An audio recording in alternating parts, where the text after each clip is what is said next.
যেটা বলতে চাই, বর্তমান ছাত্র এবং যুবকদের, মূলত যারা জেনারেশন জেড বা জেনারেশন আলফাতে যারা বিলং করছে, তাদের কাছে আসলে বর্তমান যুগের যে লাইফস্টাইল, এটা বিশেষভাবে ডেভেলপ করা হয়েছে, আমাদের উপর চাপিয়ে দেওয়া হয়েছে বলা যেতে পারে।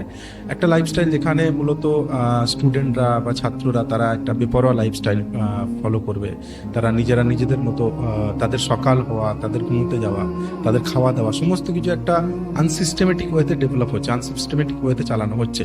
আর এটাকে অনেকে মডার্ন বা অনেক আল্ট্রা মডার্ন ফিল করে যখন কেউ লাইফস্টাইল লিড করে।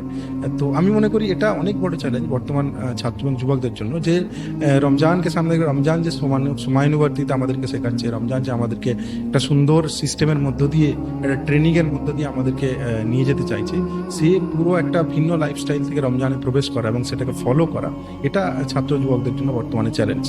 আপনি যদি বিশেষ করে নাইট আউট দেখেন, বর্তমানে নাইট আউটের একটা বড় কালচার আছে, রাতের বেলা জাগা, দিনের বেলা ঘুমানো।